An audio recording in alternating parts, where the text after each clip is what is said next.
Welcome students, you are welcome to BMC English Grammar. So today we are studying the parts of speech. What we are studying today? The parts of speech. So it is topic number 2. Before this we studied what are the types of sentences or kinds of sentences. After that we are studying the parts of speech. In Marathi we call Shabdancha Jati. So students, you know there are 8 parts of speech. How many parts of speech are there? There are 8 parts of speech. They are noun, pronoun, adjective, verb, adverb, preposition, conjunction and interjection. So students, at first we study what is a noun. In Marathi we call noun. So you know what is a noun. So noun is the word which is used to name any person, place or thing. What is noun? So noun is a word which is used to name any person, place or thing. In Marathi we say नाम म्हणजे एखादी व्यक्ती, ठिकाण किंवा वस्तू याच्या नावासाठी वापरल्या जाणाऱ्या नामाला नाउन म्हणजे नाम असे म्हणतात.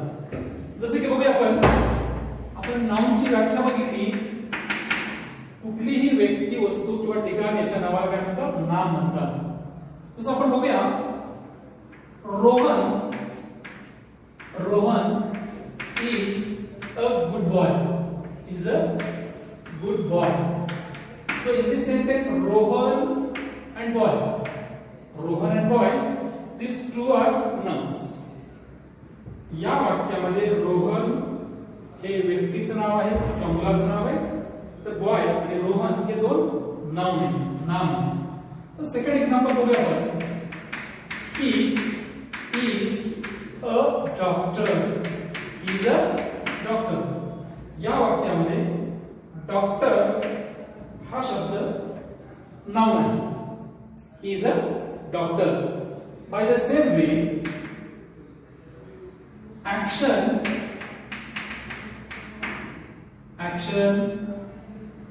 motion, creation, fatness, childhood, luck, city, animal, bird, pen, pencil, हे शब्द आहेत यांना नाउन असे म्हणतात. काय म्हणतात? Noun. So what is noun? You have understood very well. So who can tell me what is noun? So noun is a word which is used to name any person, place or thing. Here very important thing is कोणतीही व्यक्ती, ठिकाण किंवा वस्तू याच्या नावाला noun असे म्हणतात. तर यानंतर आपण बघूया सेकंड टाइप जो आहे, दुसरा जो आहे तो आहे pronoun. In Marathi we call सर्वनाम. मराठीमध्ये प्रोनाउनला सर्वनाम म्हणतो. सर्वनाम म्हणजे काय? तर the word which is used. मी प्रत्येक वेळेस विच इज हा शब्द ओमिट करतोय. The word which is used instead of च्या-ऐवजी. इन्स्टेड ऑफ चा अर्थ आहे च्या-ऐवजी, याला पर्यायी फ्रेज आहे on the place of. Instead of म्हणजे च्या-ऐवजी on the place of any noun. तर नाउनची प्रोनाउनची व्याख्या काय आहे? प्रोनाउन म्हणजे सर्वनाम. नामाऐवजी वापरल्या जाणाऱ्या शब्दाला काय म्हणतात? प्रोनाउन म्हणतात. कोणाऐवजी? कुठल्याही नामाऐवजी जो पर्याय शब्द वापरतो त्याला प्रोनाउन म्हणतात. आपण असं का करतो? नामाऐवजी सर्वनाम का वापरतो? कारण तोच शब्द पुन्हा वापरला तर ते योग्य वाटत नाहीये, म्हणून आपण नामाऐवजी जो शब्द वापरतो त्याला प्रोनाउन म्हणतात. जसं Raj is a student. Raj is a student. Raj is tall. बघा ही दोन वाक्य बघूया आपण. त्या दोन वाक्यामध्ये Raj is student, Raj is tall ही दोन्ही वाक्य, पहिलं वाक्य आणि दुसरं वाक्य एकाच व्यक्तीसाठी आहे. असं जर मी म्हटलं तर ते योग्य ठरणार नाही. त्याच्याऐवजी आपल्याला काय म्हणावं लागेल मग? Raj is a student, he is tall. म्हणजे या वाक्यामध्ये आपण बघितलं की दुसऱ्या वाक्यामध्ये राज विषयी ही हा शब्द वापरलाय. म्हणजेच आपल्याला कळलं की नामाऐवजी नामाची पुनरावृत्ती टाळण्यासाठी जो शब्द वापरतो त्याला आपण प्रोनाउन असे म्हणतो. What it? समजलं? काय समजलं? नामाऐवजी वापरल्या जाणाऱ्या शब्दास काय म्हणतो? सर्वनाम म्हणतो. आता बघूया की आपण कोणकोणते प्रोनाउन्स आहेत ती बघूया. उदाहरण बघूया जरा. प्रोनाउन्सची उदाहरण बघूया. प्रोनाउन्स आहेत ही, शी. तर ही पुरुषवाचक मेल साठी वापरतो आपण. शी फिमेल साठी स्त्री. इट न्यूटर जेंडर ज्याला आपण म्हणतो. न्यूटर म्हणजे काय? जे पुरुष किंवा स्त्री या दोन्हीपैकी काहीच नाही त्यासाठी आपण इट ते असा अर्थाने वापरतो. त्याचबरोबर दे हे सर्वनाम ह्या तिघांविषयी वापरतो. आणि वचनासाठी आपण दे वापरतो. ते, त्या, ती, they. We, some, many, this, that etcetera. तर बघूया आपण पाहिलं की ही पहिले जे काय आहे ही, शी, इट, दे यांना आपण पर्सनल प्रोनाउन्स असं म्हणतो. काय म्हणतो? Personal pronounce. तर विद्यार्थी आपण प्रोनाउन हा टॉपिक जेव्हा डिटेल मध्ये अभ्यासणार आहोत तेव्हा त्याचे प्रकार वगैरे बघणार आहोत. पण इथं तुम्हाला एवढंच माहिती असणं गरजेचं आहे की प्रोनाउन म्हणजे काय, सर्वनाम म्हणजे काय. तर आपण पाहिलं की पुढचा जो भाग आहे सम, मेनी हे इतर टाइप मध्ये येतात, इतर प्रकारामध्ये येतात. सर्वनामाचे इतर प्रकार आहेत. तर तुमच्या लक्षात आलं पाहिजे की सम, मेनी, धिस, दॅट यांना प्रोनाउन म्हणतोच म्हणतो. पण त्याचबरोबर ऍडजेक्टिव्ह असे देखील म्हणतो. तर आपल्याला माहित असणं गरजेचं आहे की त्यांना आपण प्रोनाउन कधी म्हणायचं. बऱ्याच वेळा तुमच्या मनामध्ये शंका असतात, तुमच्या मनामध्ये गोंधळ असतो की एकच शब्द वाक्यामध्ये सर्वनाम म्हणून पण काम करतो, कधी कधी तो ऍडजेक्टिव्ह म्हणजे विशेषण म्हणून पण काम करतो. ते ओळखायचं कसं नेमकं? तर आपल्या लक्षात येणं गरजेचं आहे की जसं की सम बघा, some trees are tall. काही झाडं कसे मोठे. या ठिकाणी सम हा शब्द या वाक्यामध्ये नाम प्रोनाउन नसून तो ऍडजेक्टिव्ह आहे. का? कारण सम हा शब्द ट्रीज या शब्दाबद्दल अधिक माहिती सांगतो. ट्रीज हे नाव नाही, तर नामाबद्दल अधिक माहिती सांगणाऱ्या शब्दाला आपण ऍडजेक्टिव्ह म्हणतो. हे शिकणार आहे पुढे. म्हणजे तुम्हाला कळलं पाहिजे की म्हणजेच त्या शब्दानंतर जर का नाउन आलं तर त्याला ऍडजेक्टिव्ह म्हणायचं. परंतु बघा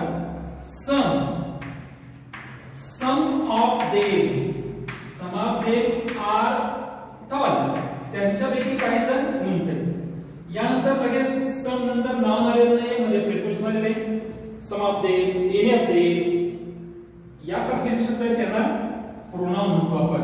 त्याचबरोबर बघा this is a table. This is a table. या वाक्यामध्ये धिस हा शब्द प्रोनाउन आहे कारण धिस नंतर काय येतं? व्हर्ब येतं. म्हणजे थोडक्यात धिस नंतर धिस दॅट, धिस दोज यांना आपण डेमॉन्स्ट्रेटिव्ह प्रोनाउन्स म्हणतो. काय म्हणतो? डेमॉन्स्ट्रेटिव्ह म्हणजे दर्शक सर्वनाम. तर विद्यार्थी मित्रांनो तुम्हाला कळलं पाहिजे की नेमकं हे प्रोनाउन आहे का ऍडजेक्टिव्ह कसं ओळखायचं. तर याच्यानंतर जर व्हर्ब आलं, कुठलेही व्हर्ब असेल, टू बी रूप असेल, एम आर, वाज, वेअर असेल, शॅल बी, विल बी असेल, जर यापैकी कुठलंही ग्रुप येत असेल तर त्याला प्रोनाउन असे म्हणतात. म्हणजे या वाक्यामध्ये दिस नंतर इज हे क्रियापद आहे म्हणून दिसला आपण काय म्हणणार आहोत? प्रोनाउन असे म्हणणार आहोत. तर दुसऱ्या वाक्यामध्ये बघा नेक्स्ट सेंटेन्स मध्ये दिस टेबल इज न्यू. या वाक्यामध्ये दिस टेबल, दिस नंतर टेबल हे नाउन आले, म्हणजे एक नंबरच्या वाक्याप्रमाणे काय झालेले ते त्याच्यानंतर नाउन आलं म्हणून याला काय म्हणायचं, तीसला प्रोनाउन नाही म्हणणार आपण, मग काय म्हणणार, तीसला आपण ऍडजेक्टिव्ह असे म्हणणार. पण मला वाटतं तुमच्या लक्षात आलं असेल की what R pronounce.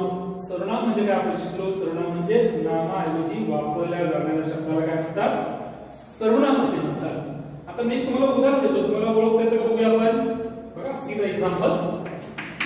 I have a car. I have a car. Dash is white. Dash is white. तुमच्या लक्षात येईल की पहिलं वाक्य मी फुल स्टॉप दिला, त्यानंतर मी डॅश दिलेले म्हणजे रिकामी जागा सोडलेले, त्या ठिकाणी तुम्हाला योग्य ते सर्वनाम वापरायचे.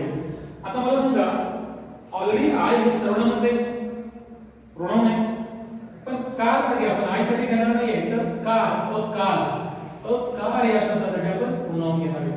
तर आपल्याला माहित असणं गरजेचं आहे की निर्जीव वस्तूसाठी आपण काय करणार आहे, इथं इट हे सर्वनाम वापरणार आहे. एक वचन आहे कार, म्हणून it is white.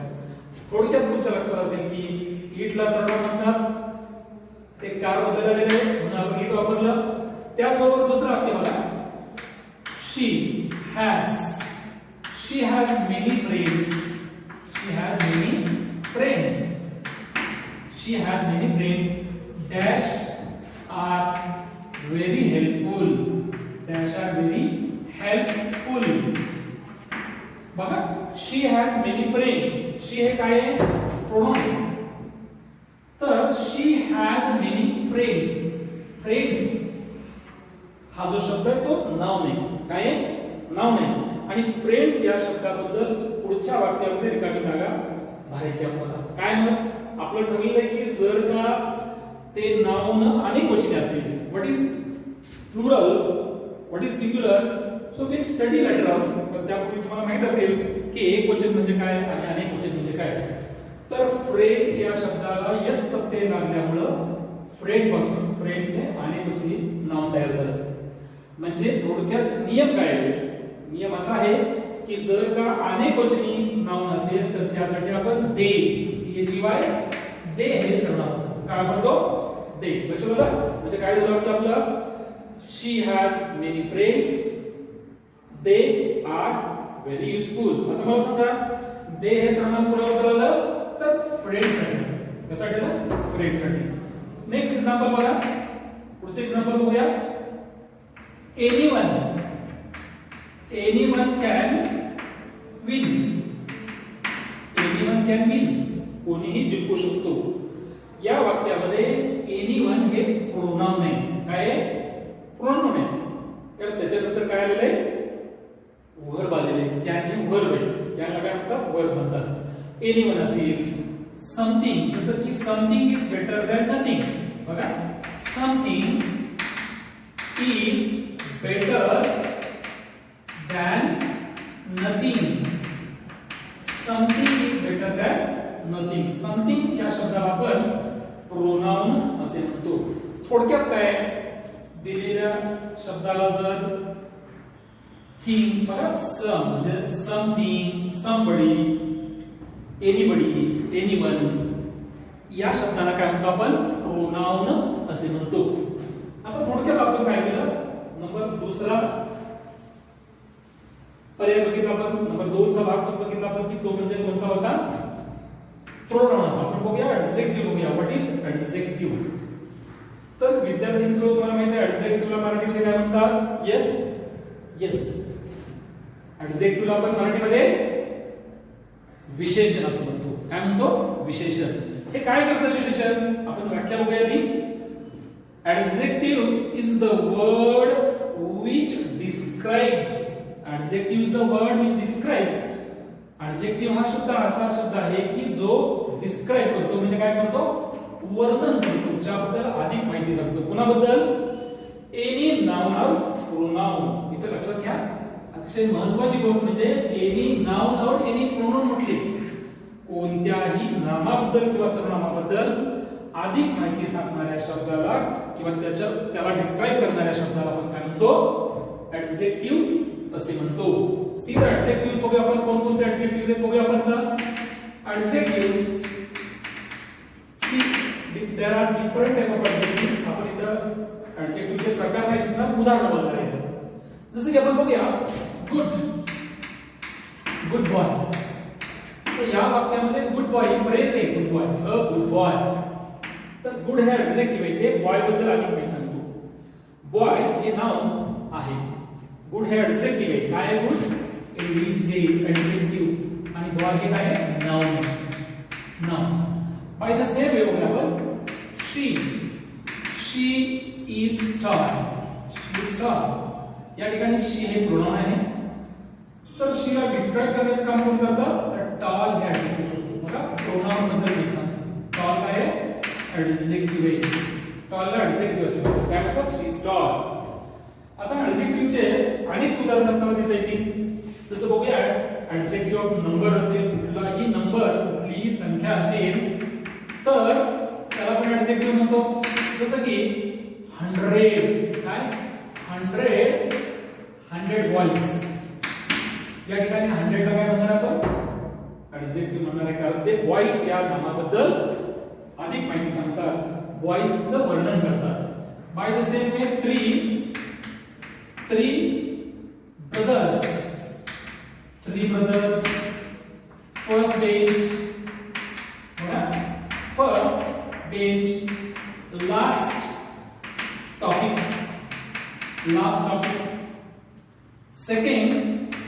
second day. आता मला सांगा इथं काय आपण फ्रेजेस घेतलेत, यामध्ये 3 ऍडजेक्टिव्ह आहे, फर्स्ट ऍडजेक्टिव्ह आहे, लास्ट ऍडजेक्टिव्ह आहे आणि सेकंड ऍडजेक्टिव्ह आहे. ते अनुक्रमे ब्रदर्स, बेंच, टॉपिक, डे याबद्दल अधिक माहिती सांगायचं काम करतात. तर आपण याला नंबर म्हणतो, नंबर असेल, क्वालिटी असेल. मग क्वालिटी पण असते, क्वालिटी कशावर म्हणायचं, good, bad etcetera.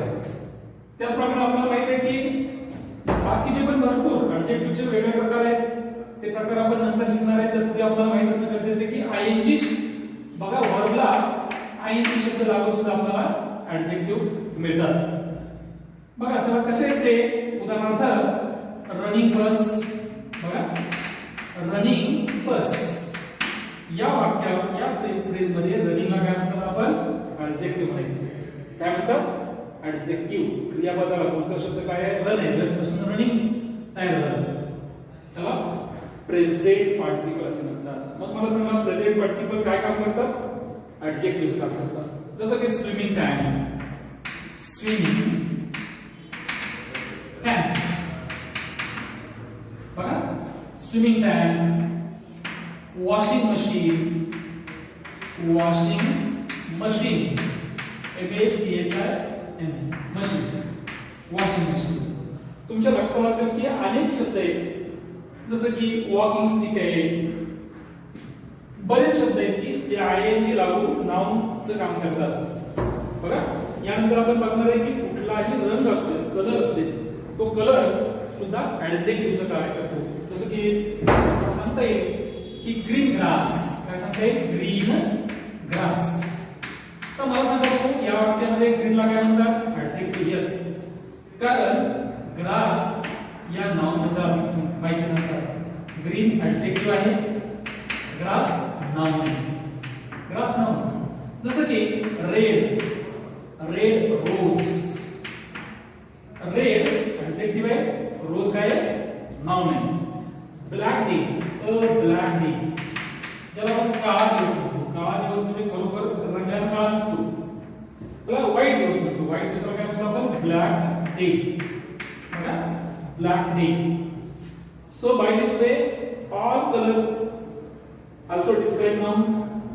By the same way we will study another type also, but in the next topic. दुसऱ्या टॉपिक मध्ये शिकणार आपण. तर थोडक्यात तुला एकदा मी मला सांगतो की ऍडजेक्टिव्ह हा शब्द नाउन किंवा प्रोनाउनचं वर्णन करण्याचं काम करतो, हे आपण बघितलं. यानंतर आपण बघणार आहोत what is a verb. Verb म्हणजे काय. So who can tell me what is a verb. Yes, वर्बला मराठीत काय म्हणतो आपण, क्रियापद म्हणतो. काय म्हणतो, क्रियापद. तर आपल्याला माहिती आहे की मराठीमध्ये आपण क्रियादर्शक शब्दाला वर्ब असं म्हणतो. क्रियादर्शक शब्दाला काय म्हणतो, क्रियापद म्हणतो, कारण मराठीमध्ये क्रियापद ही जनरली वाक्याच्या शेवटी येतात. जसं तो गावाला गेला, बघा, मी चोर पाहिला, ते खेळ खेळले, तो आला, तो आला. या वाक्यामध्ये आला हे क्रियापद आहे. बघा, वाक्याच्या शेवटी आपण पाहिलं की मराठीमध्ये जनरली क्रियापद वाक्याच्या शेवटी जातात. मी तुझी मदत करेन, करेन हा शब्द वर्ब आहे. तसं इंग्रजीमध्ये होत नाही. इंग्रजीमध्ये क्रियापद वाक्याच्या शेवटी जातं असं म्हणता येणार नाहीये. मग आपण इंग्रजीमध्ये त्याची डेफिनेशन थोडी वेगळीच होते. काय असते इंग्रजीची डेफिनेशन काय आहे? The word is a word which is used to denote. काय डिनोट करायचं काम करतो? दर्शवण्याचं काम काय करतं? एनी ऍक्शन, कुठलीही क्रिया, एनी ऍक्शन, स्टेट, स्टेट म्हणजे काय? स्थिती, किंवा पोझिशन, मालकी दर्शवण्याचं काम पण क्रियापद करतात. आपण बघूया की नेमकी याची व्याख्या, आपण वर्बची व्याख्या केली. The verb is a word which is used to denote any action, state or position. आपण बघूया what is action, what is state, what is position. तर बघूया पण पोझिशन म्हणजे काय, ऍक्शन म्हणजे काय बघणार आपण. एक्झाम्पल्स बघूया. Verbs come, go, sit, try, help, eat. यांना पण आपण क्रियापद म्हणतोच, पण त्याला मेन वर्ब म्हणतो. काय म्हणतो आपण? Main verb. आपण वर्बचे प्रकार जेव्हा शिकणार डिटेलमध्ये तेव्हा आपण बघणार आहोत, पण तरी पण तुम्हाला त्याच्या अगोदर जर समजलं तर बरोबर जाईल. म्हणजेच कम, go, sit, try, help, it याला काय म्हणतो? मेन वर्ब म्हणतो. त्याचबरोबर हेल्पिंग वर्ब्स असतात, जसं की can, go, will, sit, is, trying, is trying, was coming, has gone, must see. बघा, could have, helped. ही जी एक्झाम्पल्स आहेत ती कुणाचे? वर्बचे. आपण पहिल्याच्या मध्ये बघितलं आपण की ह्याला मेन वर्ब म्हणतो. आपण काय म्हणतो? these are called main verbs. Main verbs. तर हे जोडलेले क्रियामध्ये कॅन, गो, जाऊ शकतो, जाता येतं. कॅन आपण हेल्पिंग वर्ब, त्याला ऑक्झिलरी वर्ब म्हणतो आपण, ऑक्झिलरी वर्ब. विल, सीट, या ठिकाणी विल ला हेल्पिंग वर्ब म्हणतो, सीट ला मेन वर्ब म्हणतो, गो ला मेन वर्ब म्हणतो. इज ट्राइंग मध्ये इज ला हेल्पिंग वर्ब म्हणतो, ट्राइंग ला मेन वर्ब म्हणतो. ट्राय पासून आयएनजी प्रत्यय लागून काय झालेलाय? हा शब्द तयार झालेला आहे. त्याचबरोबर वॉज कमिंग, वॉज ला हेल्पिंग वर्ब म्हणतात, तर कम पासून आयएनजी प्रत्यय लागून काय तयार झालं? कमिंग, याला main. Has gone, perfect action सांगते. काय सांगते? परफेक्ट म्हणजे पूर्ण क्रिया, एखादी ऍक्शन पूर्ण झालेली आहे. हॅज ला हेल्पिंग वर्ब म्हणतात. गॉन हे गो चं तिसरं रूप आहे. काय? गो, वेंट, गॉन. गो, वेंट, गॉन. गॉन हे क्रियापदाचं तिसरं रूप आहे. Bye the same we must ला हेल्पिंग वर्ब म्हणतात, सी ला काय म्हणतात? Main verb. आता बघा, कुड हॅव, हेल्प्ड, या ठिकाणी तीन क्रियापद आहेत, एक नाहीये. तिघांपासून याला म्हणायचं व्हर्बल फ्रेज म्हणतो आपण. व्हर्बल फ्रेज, याला पण व्हर्बल फ्रेज म्हणतो, यालाही व्हर्बल फ्रेज म्हणतो. दोन क्रियापद, दोन किंवा दोन पेक्षा जास्त क्रियापद एकत्र झाली का त्याला व्हर्बल फ्रेज म्हणतो आपण. काय म्हणतो? Verbal phrase. मग कुड हॅव, कुड आणि हॅव ही दोन वेगवेगळी हेल्पिंग वर्ब आहेत, आणि हेल्प हे काय? मेन वर्ब असं म्हणतात. हे आपण सगळे ऍक्शन बघितलं. ऍक्शन काय बघितलं? Action it denotes any action. याची उदाहरणं काय देता येतील आपल्याला? याची उदाहरणं देता येतील की ही रन्स फास्ट. बघूया आपण. He runs fast. रन्स काय? Runs. she was helped. She was helped. एक पैसिव वॉइस मध्ये वाक्य was helped. was हे वर्ब आहे, helped काय आहे? वर्ब आहे. पण was ला काय म्हणतात? हेल्पिंग वर्ब, आणि helped काय म्हणतात? मेन वर्ब म्हणतात. तिची मदत केली गेली. तिची मदत केली गेली. By the same way she has written. She has written, तिने लिहिलेलं आहे. या वाक्यामध्ये हॅज रिटनला काय म्हणतो? वर म्हणतो. काय म्हणतो? वर.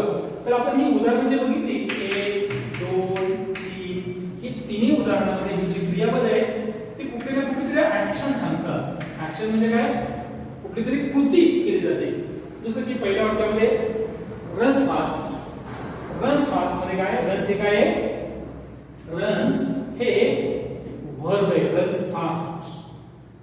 was helped, has written हे ऍक्शन काही ना काहीतरी क्रिया करण्याचं काम करतात. तर आपण बघूया दुसऱ्याच्या मध्ये आपण अभ्यासणार आहोत की denote any action state. What is state? State म्हणजे स्थिती. जसं की she is old. She is old या वाक्यामध्ये इज हे क्रियापद आहे. ते तिची असण्याची स्थिती ती कशी आहे? ओल्ड. ती म्हातारी, वृद्ध आहे हे सांगण्याचं काम करतात. जसं की we are young. We are young, आपण तरुण आहोत. जसं की शी विल फॅट. ती फॅट असेल. फॅट, यंग, ओल्ड ही स्टेट आहे, स्थिती आहे. ही स्थिती कशी? ती बघा म्हातारी आहे, वृद्ध आहे असं त्याचं काम इज न सांगितलं. We are young. यंग शब्द आपण काय केलं? आर हे क्रियापद वापरलं. ही स्थिती सांगतात. त्याचप्रमाणे शी विल फॅट. विल हे क्रियापद आहे. म्हणजे या वाक्यामध्ये मी जे गोल केलेले आहे त्याला आपण काय म्हणतात? क्रियापद म्हणतात. आणि लास्ट त्याच्यामध्ये आपण बघणार आहे वर्ब ज्याच्यामध्ये position. What is position? Position म्हणजे मालकी दाखवण्याचं काम करतात. जसं आय हॅव अ कार. या वाक्यामध्ये ह्या वाक्या म्हणतात? वर म्हणतात. आणि माझ्याकडे गाडी आहे. कार असते. I have a car. Have न मालकी दाखवली. बघा it denotes position. Bye the same way she had 3 brothers. She had 3 brothers. या वाक्यामध्ये हॅड पोझिशन सांगण्याचं काम करतो. आवर city has many roads. Our city has many roads. Has म्हणजे थोडक्यात काय? क्रियापद हे काय काय अशाबद्दल सांगण्याचं काम करतात? ऍक्शन, स्टेट किंवा पोझिशन बद्दल माहिती सांगण्याचं काम करतात. तर विद्यार्थी मित्रो, आपण आता आज एवढेच टॉपिक शिकणार आहे. शिकलेलो आहोत नाउन म्हणजे काय, प्रोनाउन म्हणजे काय, ऍडजेक्टिव्ह म्हणजे काय आणि वर्ब म्हणजे काय. आपण नेक्स्ट भागामध्ये शिकणार आहोत तुमच्या what is mean by adverb, what is mean by preposition, what is mean by conjunction and what is mean by interjection. Thank you students.